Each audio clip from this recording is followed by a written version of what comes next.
The sun rose gently over the coast of Da Nang, casting golden light over calm waves and the quiet hum of a fishing village slowly waking up.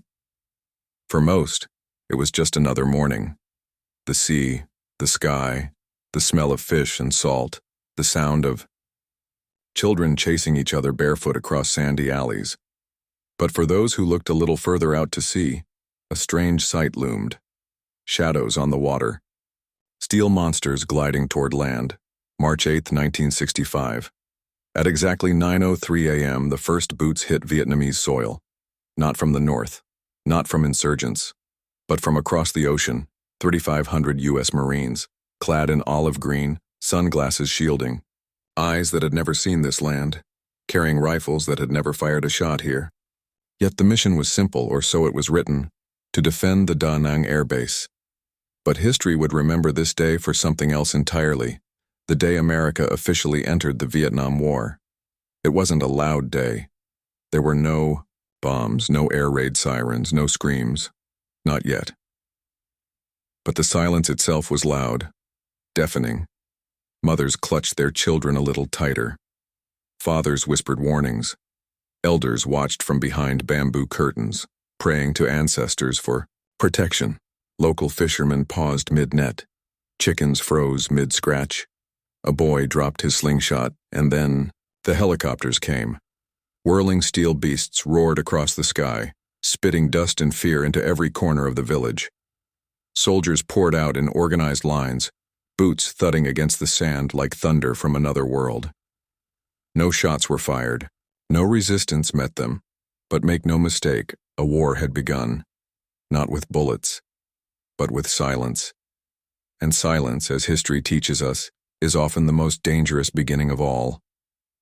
Just 2 miles inland from where the Marines landed, tucked between rice paddies and whispering bamboo groves, sat a quiet farming village named Nam O. For generations, its people lived by the rhythms of the earth, planting, harvesting, praying.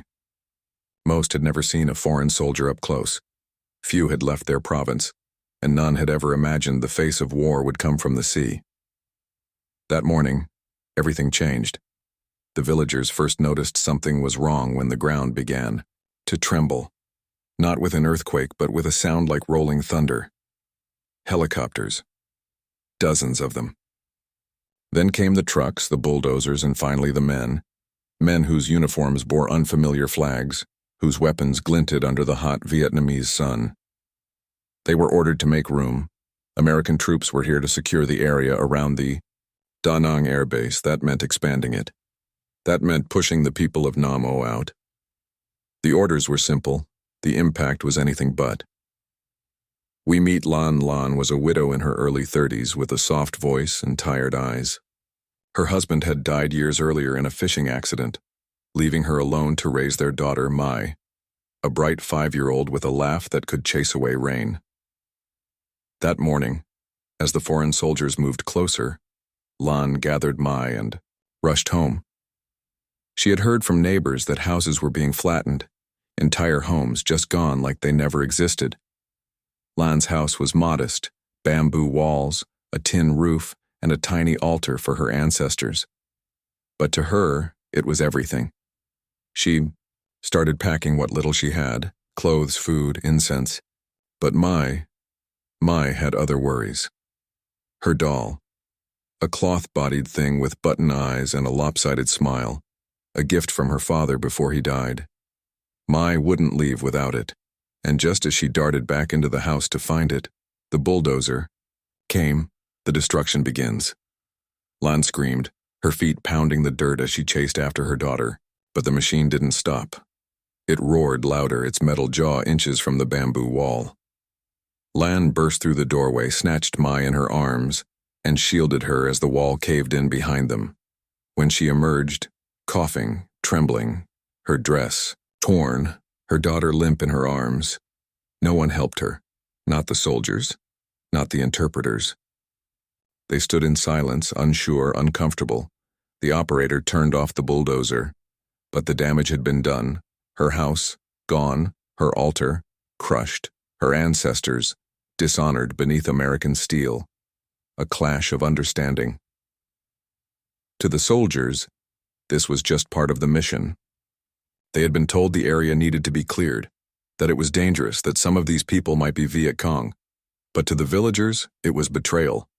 The Americans weren't liberators, they were intruders. And every house torn down was a scar carved into their land. Private First Class Michael Hughes, a 20-year-old from Ohio, later wrote in a letter home, "We thought they'd be grateful. We're here to protect them, right? But the way that woman screamed, I don't think she'll ever look at us as anything but monsters." From fear to fury. That night, the village burned incense for what was lost. Not just homes, but dignity.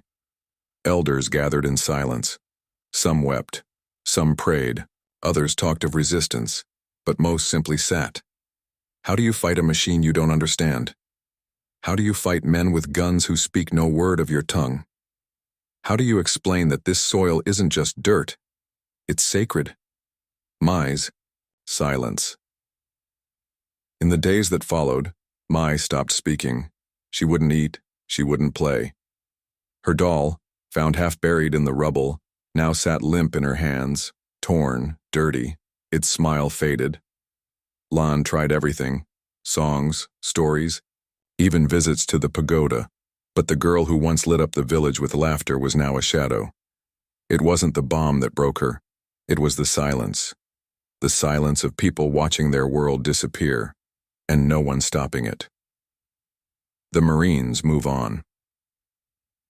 Over the next few days, more troops arrived. More villages were cleared, more families displaced. Some resisted and were labeled enemies. Others obeyed and were forgotten. But all carried the same wound, a wound without blood, a loss without headlines. The Americans had not fired a single bullet, and yet 1,000 small wars had already begun. Wars of grief, of humiliation, of memory. Closing reflection of Chapter 1. They say war is hell, but sometimes war starts long before the hellfire. Sometimes it starts with the sound of a doll being crushed under a boot, and a mother holding her child, knowing the world will never be the same. The Americans came with metal machines and mission plans, but what they didn't bring was understanding.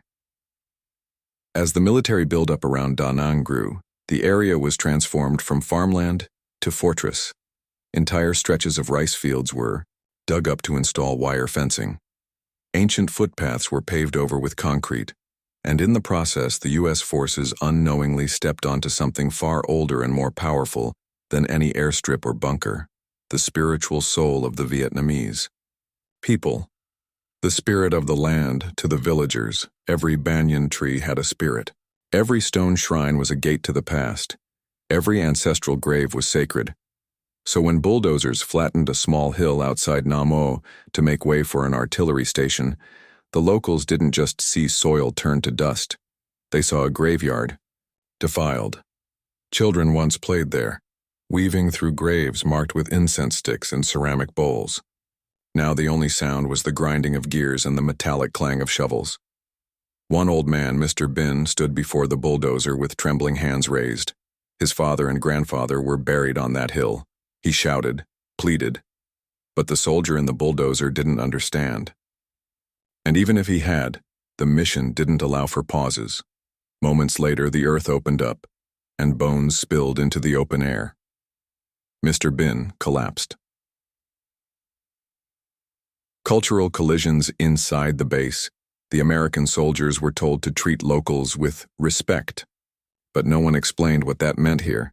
They patrolled through temples with boots on. They took cover behind altars. They threw cigarette butts near shrines and dried up the village's communal well to reroute water to their own base. Not out of cruelty, out of ignorance. To them, it was just another village, another place to hold, another job. Private Daniel, Carter later recalled, I stepped on something and this old woman started crying. I didn't get it, it was just a little stone with writing on it. Turns out it was her husband's grave marker. I'd never felt more ashamed. The story of the incense. Stick one day, a group of Marines was seen laughing as they tossed incense sticks into the river. They thought it was just trash the locals kept burning. But for the villagers, Incense was the bridge between the living and the dead. That moment, small as it seemed, became a lightning rod. Rumors spread fast. The foreigners are mocking our ancestors. They're cursing the spirits. Fear turned into fury, and suddenly the Americans weren't just outsiders. They were desecrators. An interpreter's regret Thao was a young Vietnamese woman working as an interpreter for the Americans. She had studied English in Saigon and hoped to help bridge cultures. But even she was caught off guard. She tried to explain to a U.S. lieutenant why villagers wouldn't cross a particular part of the field after the bulldozers ran over a shrine. He scoffed. Superstition. We don't have time for ghost stories, Thao. Went quiet. That night she wrote in her journal, "They bring guns but no ears. They speak but never listen. How can you protect a people whose hearts you won't even try to understand?" Misunderstandings become mistrust day by day. These small moments added up. A crushed grave, a burned family altar, a monk's bowl kicked over during a routine patrol, a funeral procession interrupted by a convoy of tanks, each one a wound, each one invisible to the American command, each one unforgettable to the villagers. Even those who once hoped the Americans would help now watched with quiet resentment. The American soldier, who tried to understand. Not every soldier was blind. Sergeant Luis Alvarez, a Puerto Rican American, Marine with a Catholic upbringing, felt a strange connection to the way the villagers prayed. One evening, he wandered into a half-destroyed temple and sat quietly among the ruins. A local monk approached, not with anger, but with tea. They sat together without speaking. Just two men, two faiths, two wounds. Luis later wrote in a letter to his sister, "I didn't understand his words, but I think we both prayed for the same thing that night, for the war to pass over this place like a bad storm and never come back." The invisible line. There was no fence between the base and the village, but over time, a wall grew, not of barbed wire, but of broken trust. Villagers began avoiding soldiers. Children ran when they saw them. Women covered their altars with mats so the boots wouldn't see, and some men, young, angry, grieving, began to disappear into the jungle. Where they went, nobody said. But in the silence, everyone knew. The Americans came with weapons to protect a country they didn't know. But how do you protect a people when you don't even recognize what they're trying to protect? The war hadn't begun with bullets. But now, the ground beneath them was starting to crack. Not because of mines, but because of something far deeper. Faith, memory, and the ghosts they didn't believe in. They had arrived armed to the teeth, helmets, rifles, ammunition belts slung over sweating shoulders. The orders were clear: secure the airbase, expand operations, prepare for combat. But in those first days after the American landing, no shots were fired. Still, the tension was unbearable. The jungle was quiet, and too quiet. The villages, once filled with the sounds of laughter and livestock, now echoed with uneasy silence. And beneath it all, something unspoken spread like smoke. Fear. The enemy you can't see. Every soldier had been warned about the Viet Cong. They kill. Could be anywhere. A farmer during the day, a fighter at night. A child with a smile could carry a grenade. A monk could be a spy. The woman selling noodles might be feeding intel to the jungle. That fear seeped into every patrol, every alley, every rice field. Private Nathan Green, just 18 and on his first overseas tour, wrote home. "We walk into villages and no one looks at us. They don't yell, they don't run, they just stare. I don't know if they hate us or if they're scared of what we'll do. Maybe both." Suspicion in every face in the market. American soldiers tried to hand out candy to kids. Some took it. Some ran. In one case, a soldier offered a young girl chocolate. She smiled, walked closer, and then her mother screamed and pulled her away. Not because she feared the candy, but because she had seen what happened the day before. A soldier had mistaken a boy's toy for a weapon and nearly opened fire. Lan, the mother whose house was crushed, returned to the edge of the village. She carried Mai, who still hadn't spoken since the incident. She no longer begged for help. She no longer pleaded with soldiers. She simply walked from one field to the next, looking for a place untouched, a place that still felt like home. She passed a Marine checkpoint. One soldier lifted his rifle, unsure. She didn't flinch. He lowered it. She walked on. That was the war now. Not screams and blood, but the constant question of, what if? Training kicks in. With no enemy to shoot, soldiers turned inward. They trained, dug trenches, built towers, cleaned weapons over and over, like rosaries for anxious fingers. Each night, they stared into the tree line, expecting movement. Each morning, they breathed a little easier when none came, but not everyone handled the waiting. An accident, waiting to happen. One morning, a small group of Marines was assigned to escort a supply truck through a nearby village road. Halfway there, they saw an old woman digging a hole in the ground near the path. One soldier shouted for her to stop. She didn't react. The shouting grew louder. He raised his weapon. The interpreter arrived yelling, "She's planting sweet potatoes." Too late. The soldier fired into the dirt just next to her. The woman screamed. Villagers rushed to the scene. The Marines pulled back, faces red, hearts pounding. The woman had soiled herself in terror. No one was hurt. But the damage was real. And that evening, the unit's outpost was found graffitied with red mud.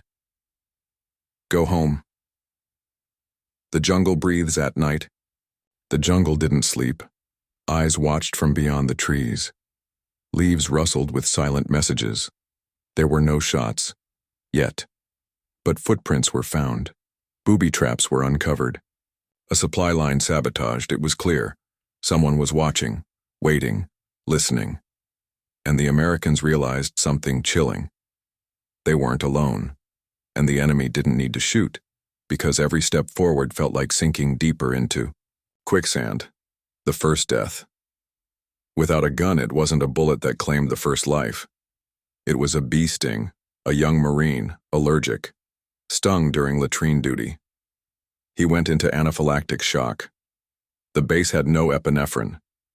He died on the way to the field hospital. That night, no one spoke. Some said it was bad luck, others whispered, "This land doesn't want us here." The collapse of certainty back home, Americans saw confident news reports. Marines welcomed in Vietnam, mission proceeding as planned. But on the ground, there were no smiles, no certainty, no real plan, just orders, just suspicion, and the slow creeping realization that this war would not be like the last one. They hadn't fired a shot, but fear had. It fired into the hearts of villagers. It fired into the minds of soldiers. It fired into the invisible space between two worlds, one ancient, one armored, and the worst part? No one knew if the next day would remain quiet, or if the silence was simply a breath before the first scream. Some stories of war are written in blood. Others are buried in silence.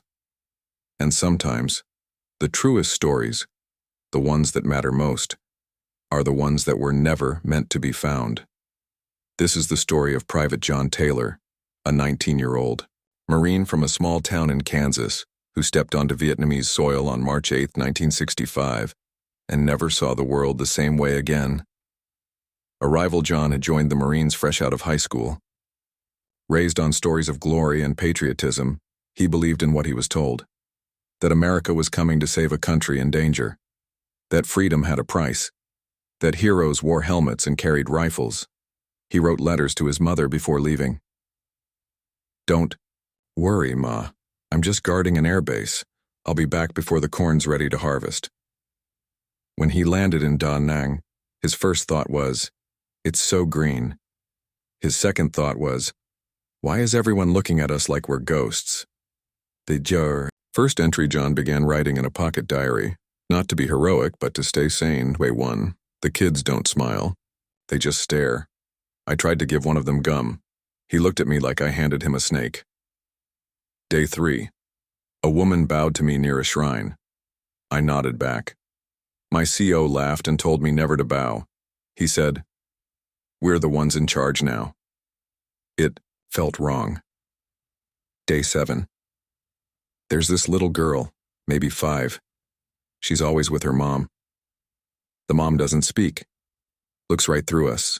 They say our unit bulldozed her house. Her name might be Mai. The unraveling John never saw combat during his first weeks. But he saw something else. Confusion. Orders that changed every day. Villagers evicted without explanation. Sacred. Land turned into parking lots for tanks. One day he walked past a pile of rubble and noticed a broken photo frame lying in the dust. Inside, a black and white picture of a Vietnamese couple on their wedding day. He picked it up, dusted it off, and placed it gently on a nearby ledge. No one saw. No one needed to. But something shifted in him. Guilt and silence. He wrote again that night. Ma, they told us we were fighting communists. But we haven't met any. Just farmers, mothers, kids. We guard a place that used to be someone's home. And I think I stepped on their story without even knowing it. His tent mate laughed when he saw John writing. What you writing, poetry? John just smiled, but the diary grew thicker. The turning point a week later. It happened. A group of soldiers were on patrol near a village when a dog barked wildly at a rice paddy. Someone shouted. A gun was cocked. John ran over and saw a boy no older than 10, frozen in fear, holding a bundle of sticks. The soldier aimed. John stepped in. He's not a threat. He's just collecting wood. There was a pause, a breath, and then the gun lowered. The boy ran. The soldiers grumbled. The patrol continued. But that night John couldn't sleep. 1 second. That's all it takes to decide if someone lives or dies. I don't want that power. I didn't come here for this.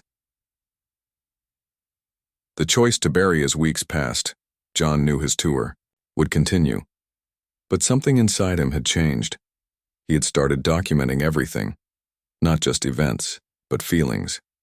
Not just actions, but doubts. On his final night before being rotated to another base, he took the diary, wrapped it in a plastic poncho liner, sealed it in a tin ration box, and buried it beneath a coconut tree near the southern wall of the Da Nang airstrip. Why? Because he didn't trust the war to tell the truth. But maybe someday the sand would. Years later, in 2005, a Vietnamese documentary filmmaker named Min was filming a piece on the transformation of Da Nang from war zone to tourist city. During a shoot near the former base, now a resort, he stumbled across an old tin box unearthed by coastal erosion. Inside was the diary, still intact, still legible, still haunted. Min had it translated, then retranslated, then read aloud. It wasn't a history book. It wasn't strategy. It was one boy's heartbreak in slow motion. The final words in the diary. The last page read, "If you find this, I want you to know. I came here thinking I was a hero. But I leave knowing I was just a witness to how easy it is to forget that the people under your boots have hearts, homes, stories. If you're reading this, tell someone. Please, don't let the silence win." Reflection. The diary now sits in a museum in Hanoi. It's not placed under glass like a relic of victory. It's kept in a quiet corner. No fanfare. Just a small sign. The words of someone who tried to understand. Some visitors cry. Some leave flowers. Some just stare. But all of them know this was not just war. This was 1,000 stories like John's, most of them never found. March 8, 1965. There were no bombs. There were no enemy lines breached. And yet it was the day Vietnam began to change forever, because not every war begins with a bang. Some begin in silence, a silence heavy with confusion, cultural blindness, and unspoken sorrow. A silence that falls over rice fields and lingers in empty homes. A silence that wounds hearts long before any bullet finds its mark. Reflection. The Americans didn't know they were stepping into a country already torn by decades of colonization, resistance, and loss. They didn't know that every village, every altar, every tree had stories that ran deeper than politics. They weren't trained for ghosts, for gods, for the sacred ties between people and land. And the Vietnamese, They didn't know who these strangers were, or what exactly they wanted. But they knew this. The boots, the bulldozers, the helicopters, they didn't bring peace. They brought questions, fear, and a dawning realization. This wasn't help. This was occupation. The unseen war before the firefights and air raids there was the quiet war. The war of stares exchanged across checkpoints, of incense burned in protest, of children learning to run before they could read. It was fought in gestures, in misunderstandings, in diaries buried in sand, in dolls left behind in rubble, and it left scars just as deep. Legacy today, that beach, in Da Nang is filled with tourists. Children build sandcastles where Marines once landed. Hotels tower where helicopters once hovered. But history doesn't disappear. It lingers in the wind, in the memories of mothers who never forgot that scream, in the eyes of veterans who still wonder if they were ever the good guys, in the silence of fields that once held secrets the world refused to hear. Final words. This wasn't the story of a battle. This was the story of a beginning, of how misunderstanding can become mistrust, how silence can plant seeds deeper than bombs ever could. And if you're listening now, from Kansas, from Saigon, from anywhere the echoes still carry, remember this. War doesn't start when the first bullet is fired. It starts the moment we stop listening.